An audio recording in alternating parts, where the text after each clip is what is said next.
Hi, this is Ryder Keeping It Real. And as I've been thinking through how quote unquote Black American language mirrors Hebrew, I came back to Kendrick Lamar's Euphoria song. Because when I first started reading the proverb of the day, it was because I was watching these reaction videos for all of these new Kendrick Lamar songs. And so I've kind of bridged the two of these together to really look at this song Euphoria from a Hebrew perspective. And when I did that, I worked with Chat GPT. And again, when you're working with Chat on things like this, it needs to be coming from a non-Eurocentric viewpoint. You could go to Chat and ask the same type of questions I asked it, but you won't get these responses, right? So ask it to let's break down this song, Euphoria, using Hebrew logic and Black American code language and to sequentially do it. So I had to load in the lyrics. It could not tell me the lyrics unless I loaded it in because of the copyright issues. So after I did that, then it was able to give me this. And so this is the interesting thing is that what Kendrick Lamar did was this Hebrew concept called Rev, R-I-V, a formal charge. It's very judicial in nature. So it's similar to in the Hebrew Bible when a prophet speaks against someone. It's often not an insult. It's a legal spiritual case, right? So these revs involve naming the charge, establishing the moral standing, speaking from authority, not emotion, and letting the truth expose the accused. So in Euphoria, Kendrick isn't saying I'm better. He is, but he's not saying that. He's saying you don't belong where you claim authority, right? And so he starts to establish this authority, through restraint. His tone is calm, controlled, and measured. And in Hebrew speech, authority never rushes, right? The restraint signals confidence and position. This is not hype speech, it's judicial speech. So when we look at this analogous of Euphoria, it's like oral law, not entertainment. So yes, it's very entertaining, but the reason why it hits differently and it's going to be studied for a long time is because of this.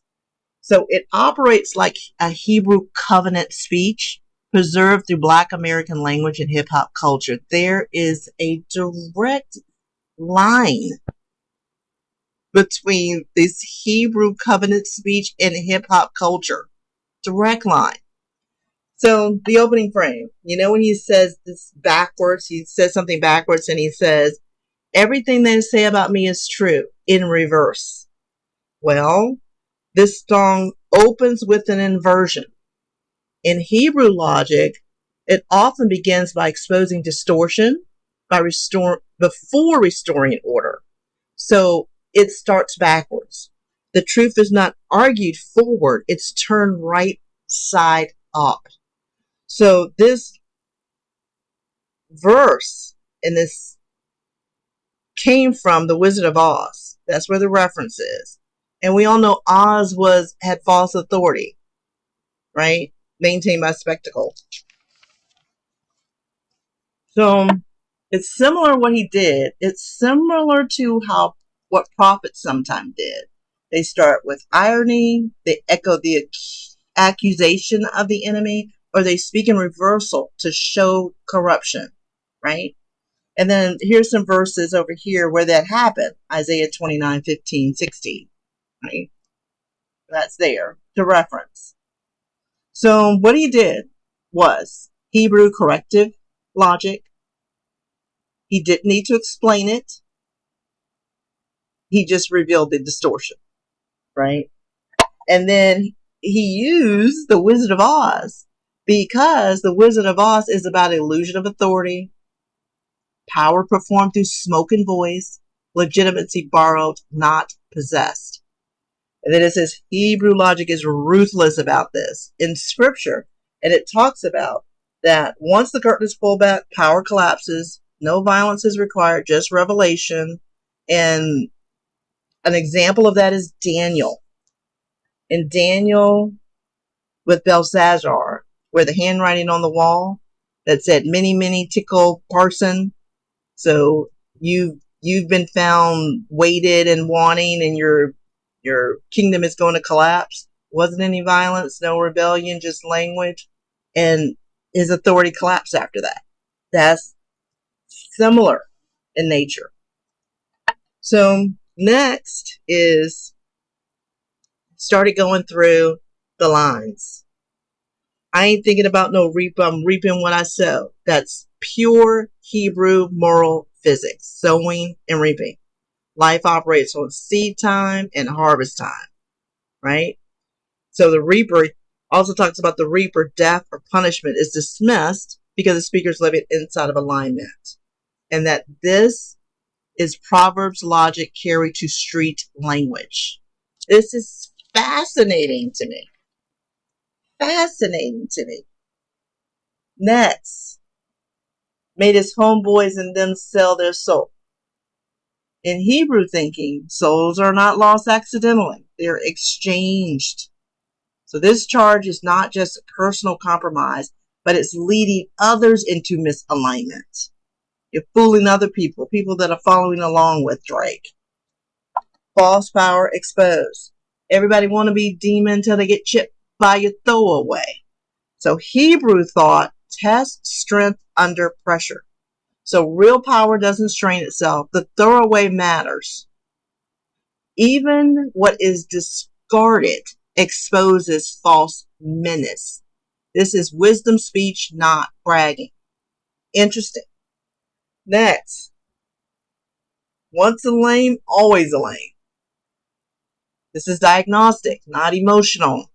Hebrew ethics judges patterns, not episodes. Growth is proven by change, not success. Next. You thought the money, the power, the fame would make you go away? Hebrew logic holds leaders to a higher accountability. Wealth does not erase record, it sharpens scrutiny. Power does not remove judgment, it accelerates it. Next. This ain't been about critics, not about gimmicks, not about who's the greatest. So this is where he's not judged totally yet. But before judgment, Hebrew speech removes illegitimate measures. Truth is not decided by applause, spectacle, or ranking. This is boundary setting. So do not judge this matter by the wrong categories. So he's saying that this is not about applause. It's not about any of that. I'm going to set a boundary here, right? Then he says, it's always been about love and hate. In Hebrew thinking, love and hate are not emotions first. They're allegiances. To love is to align with what sustains life. To hate is to refuse participation in what corrupts it. This is covenant polarity, not personal feelings. So now when he says, now let me say I'm the biggest hater. This is ethical opposition, not envy. Prophets are haters in a sense. They openly reject false authority and corrupt alignment. In Black American speech, preserve this distinction, saying, I hate Thacia, is declaring non-alignment, not jealousy.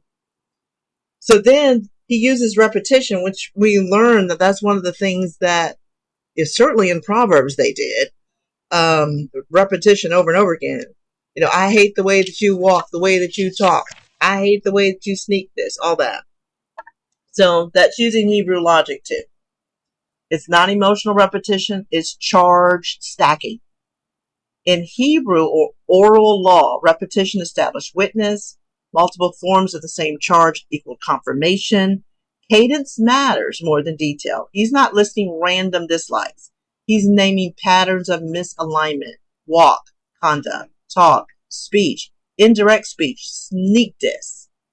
In Hebrew ethics, walk and speech must agree. When they don't, legitimacy collapses. That's why this doesn't feel petty. It feels judicial. Okay. Next, communal authority. And notice I said we. It's not just me. I'm what the culture feeling. So this is where he's acting as one voice speaking, right? But many are standing behind what he's saying. It mirrors the elders at the gate or prophets speaking on behalf of the people. So in Hebrew logic, authority is never self-generated. It's recognized, echoed, and borne by witness. Prophets rarely say, I think. They say, thus says, or speak as the voice of the people. This line is not ego, it's representative speech. He's positioning himself as a mouth, not a personality. That mirrors Hebrew covenant language, where one voice speaks, but many stand behind it. Next up is how many more black features till you finally feel that you're black enough? This is not about race performance. It's about borrowed legitimacy. Hebrew logic rejects identity by association. Covenant is revealed by alignment, conduct, and survival of the language, not proximity to it. And then down here is you don't become Israel by association. You don't inherit covenant by proximity. Identity is revealed by alignment and conduct. It's the same logic used to detect culture vultures, borrowed accents, borrowed struggle. I hope somebody finds this that needs to find this video. Next is how many more fairy tale stories about your life till we've had enough? So Hebrew logic despises false narratives, fabricated identity. This line functions as a genealogy challenge in scripture. Stories are examined, lineage claims are weighed, inconsistencies are exposed without full exposition. In Hebrew logic, truth doesn't need receipts shouted, it needs pressure applied.